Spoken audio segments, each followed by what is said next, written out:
Okay, obviously last weekend was a big one for you. You finally got the win that was definitely coming. After the dust had settled Sunday morning, was it a feeling of relief, or was there like a feeling of more expectation now? Because now you know you can do it, you want to do it again. Felt the same. No joke. I was just like, that was cool. Let's do that some more. I just flew home and back to the same routine. I didn't change anything. It was good. Yeah, nothing. And highlight of your week was reading stats by me. Yeah, you did a very good job. I was quite impressed. Amber found it and I read it. Well, actually, I don't know. This is gonna sound bad. I don't know how to read. No, I'm kidding. I'm kidding. But literally, I was driving and Amber read it to me, and it was very good. Okay, that's good. Another thing I found out this week, stats-wise, add up points from Daytona on, and you would be second, 3 points behind Tomac. Yeah. So basically, from Daytona on, you've been amazing. Yeah. Hearing that, does that make you stoked because you're like, this is really good, or are you like, what could have been? I mean, I wish I would have had a better beginning of the season. It wasn't bad, but I wasn't in the position I needed to be in, the top 5 podiums and trying to get wins. So makes me, maybe more annoyed than anything, but also, stoked because we're in a really good place. Bike feels good. It's cool. You know, I'm really happy because, like, I don't have to put all my focus on Supercross right now. This is the most I've ever been able to get ready for motocross as well. Like previous years, I've never been able to ride motocross during Supercross season just because I'm so focused on getting my bike good and trying to get podiums and stuff like that. Now it's like, okay, we're gonna ride Supercross and then I'm gonna ride a day of motocross. So the year's good so far. I'm stoked. I guess that just comes down to being mentally confident. Like you have the confidence to come back to Supercross and know you're fine, whereas maybe in past years, taking that time off of Supercross would only mess with your head more. Exactly, probably so. I'm really confident in my training program. Confident with the bike, confident with myself, and I can kind of just do my thing and enjoy riding. And honestly, outdoors right now, I'm just at home. I'm riding a factory edition bike that any person could ride. So I'm just riding dirt bikes and having fun. Company man as always. But back to the beginning of the season. You say you weren't in the position that you needed to be, but I feel like the beginning of your season is very misunderstood because you were fast. Yes. You were still competitive for podiums and wins. The speed, it's not like this speed is a surprise because it was there at the beginning, it just maybe wasn't put together in the right way. Yeah, my speed was there, fitness was there, I just needed a few things to click. I needed to have better starts, and I was comfortable with going fast, but I wasn't comfortable doing the whole race in the speed I needed to be in. So once I found the comfort, it just all kind of clicked, and I was able to use my fitness and my riding. And last thing, it sounds like we can have good expectations for outdoors. And again, I guess this goes along with what you said earlier. Maybe you've never entered outdoors this ready, this comfortable mentally, physically, bike-wise, everything. This is going to keep on flowing now. I'm not trying to do the believe the hype thing or anything like that, but I'm extremely excited about outdoors. And we had those 3 super motocross rounds, so a lot of good things going on. And I'm can't wait to go race a motocross, but also I'm excited for these last 3 rounds. We got Nashville, Denver, Salt Lake, which honestly my bike has been really good on conditions like we get here. Honestly, the last 3 rounds I'm quite amped up about. Yeah, you can win out. That would not be shocking at all. Yeah, I mean, I don't know. It would be pretty awesome, that's for sure. It would be quite, I wouldn't say shocking, but it would be very ecstatic and fun and cool. I'm not changing anything. I haven't had any expectations besides for have fun racing and let it come to me, and it's been coming to me. First of all, obviously you had a hard crash less than a week ago, so how are you feeling? Are you even close to 100% here?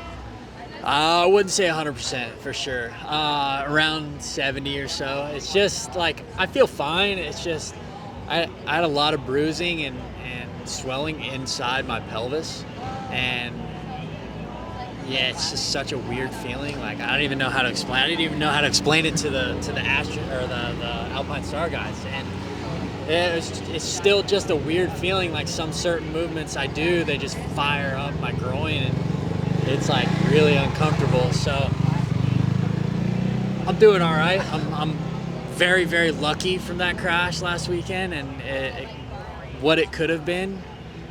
And what it turned out to be, I'm very, very lucky to be standing here.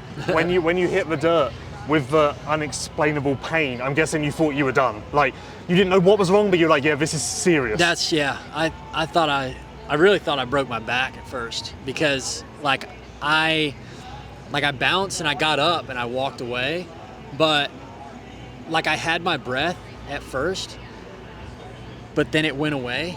And when it went away, it kind of scared me to where I was like, oh, I thought I broke my back. And then I sat there and I focused on getting my breath back, which I got it back. And then all of a sudden I just felt like this kind of gargle a little bit, and I coughed and I spit and it was all blood. So that scared me. And it was just a sketchy moment, but the real thing that scared me was spitting blood that soon and that early. I was just like, man, I hope I didn't puncture my lung and have to go through all that. But luckily it was just I busted some blood vessels in my lungs, as bad as it sounds. I busted them and I drained it all, did what really my body's supposed to do. And after I got done spitting blood, I wasn't too worried really. I just knew something wasn't right in my hips, and they did x-rays and everything, and I came back to Florida and got an MRI, and everything checked out all right, but it's just still I can't really squeeze the bike that well. And when I squeeze the bike, it just fires up, and I don't like that. But we're here, you know. What was more painful on Saturday night, the physical pain or the mental pain of knowing you were missing out on a golden opportunity? Dude, yeah. I mean, I watched the race, but not in a happy state of mind. No, I mean, I'm so stoked for Justin that he won, but I really wanted to be out there and really wished I could have been out there, but it happens, just like everything else. And my favorite question at the moment, personally, what do you think is your biggest strength and weakness as a rider? Because obviously I don't know. I can watch you, but I have no clue. So yeah, from your perspective, what is your strength and what is your weakness? Strength is, I don't even know. Really, when I get a good start, I can rip the shit out of a dirt bike. But we saw that, yeah. When I get a good start, that's what I can do, and I think that's one of my strengths is when I get out front, I know how to sprint and I know how to go. But I think one of my weaknesses to play into that is my starts and having the confidence to get off the gate first. I mean, I don't have a fear of it. It's just I don't know. It's such a weird thing. I think I kind of put these other guys up on a pedestal a little bit, and I'm chasing after that. But to what I need to do is put myself on the same level as them. Now that I know I can beat these guys, but yeah, I'm working on it. Yeah, that's a weird combo, because obviously you're not scared of getting the whole shot, because you just said if you get a whole shot, you can go. Yeah. So yeah, those two things don't really live side by side. So no, it must be a hard thing to get your head around. It is definitely, and that's why I get so frustrated sometimes, because I know I can do what I did in Detroit, but I always get these starts like I did in Atlanta. Obviously, Atlanta, I had all the way outside gate pick and LCQ and whatever, but still, it was just a bad start, and I came to sixth, or seventh? Sixth, yeah. And it should have been fourth, maybe. That's what I mean. I caught all the way up to Coop and Eli, and then I made a massive mistake, which at that race was 90 degrees, and I was dead by the time I caught them coming from freaking 15th. But now it's just stuff like that. I'm riding so good, and then I get a start like this, and I'm like, dude, what am I doing? Why? Why can't I just need to execute better and just know that I'm one of the guys. I think that's the biggest thing. First of all, I guess explain this, and also, do you have no shame? So yeah, this is my Nashville outfit. I didn't really have this plan. I just had the hat plan, but I went into Tractor Supply yesterday and I seen this, and I was like, you know what? I'm just gonna get the full shebang. So I did it, and then Then there's a few meme pages already making fun of what I hadn't planned to wear, but without them even knowing it. So, you know, you can't be scared of the memes. You just have to be prepared to be a meme. So we're just here enjoying it, having fun. And, you know, I've seen all these, you know, track walk fits with them all walking in, and I've been pretty low key lately. So thought I'd show out a little bit in Nashville, you know what I mean? Now's the time to turn up as well, because you're on a nice little run of results. Yeah. Things are going in the right direction, so it's all coming together nicely. Yeah, not bad. Disappointing last week just because I was in a good position for like a 6th place finish was achievable, and that's what I was in. Only like, I think I only had 5 minutes to go, and I just had a little fall going around a lapper, but like my hands fell in the mud, and then my seat was caked in mud, and I went back to 14th, and I think I got back to 10th. Which was a bit of a unfortunate, but yeah, 3 more rounds. 8th place is up for grabs in the points, so we're shooting for that. So yeah, we'll just keep plugging away and pushing for that. My favourite question to everyone at the moment is, personally, what do you think your biggest strength as a rider is and weakness? Obviously, we can guess, but we have no idea. Right. So what do you think? think? My biggest strength is for sure the whoops, when they're actually whoops and not jumpers. That's my biggest strength. Biggest weakness is starts for sure. So I thought you were going to say biggest weakness was knees, but well, yeah, that too. Unfortunately, knees are a bit wobbly, but I think my starts are worse than my knees right now. do you actually, like, when it's a mudder like last week, are you concerned about your knees? Like, is that in the back of your Oh mind no, more for so sure. than normal? I always like to try to keep my feet on the pegs, you know. So yeah, it was a bit of a concern, but I actually felt somewhat decent in the mud for once. So I was like kind of enjoying it a little bit, you know. And last thing, do we know if you're definitely back next year? Like, is that 100% or? Yeah, still got to think about it. I think so, but we'll see. Still got. We'll just take the Supercross season and see how it goes. First of all, I feel like this is a big question that everyone's been talking about, making the comparison. Compare the East Rutherford win versus Motocross of Nations. Two massive things, two massive milestones in your career. So which is sweeter, which is better? I mean, that's a good question. I've tried not to think too much about it. It's more not. I've tried not to think too much about comparing the two. They were both really special in their own way. You know, obviously Matterley being at home in England, that was unbelievable. Winning a Supercross though is something that I've always dreamed of as a kid, and something that I know now, being a little older, is so hard to do. And so these victories, I mean, I have full respect for these guys that go out and win multiple races week in, week out, because it's crazy. When you win, you think, oh, it all went well, it's came easy.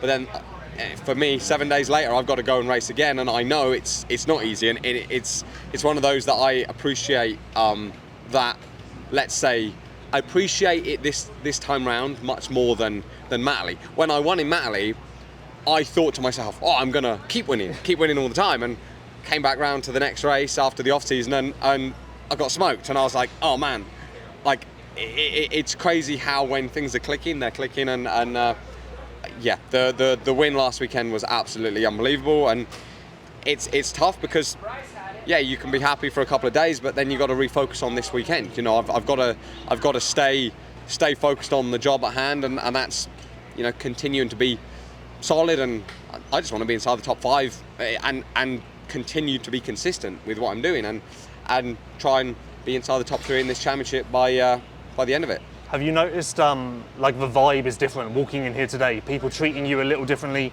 Does it feel different? I just think I feel like people are happy. Like, you know, everyone's saying congratulations, and it's been a nice atmosphere. You know, I think for me, I've kind of just established myself as, okay, I'm in America. I'm Max Anstie. I'm here to stay, and I'm in America.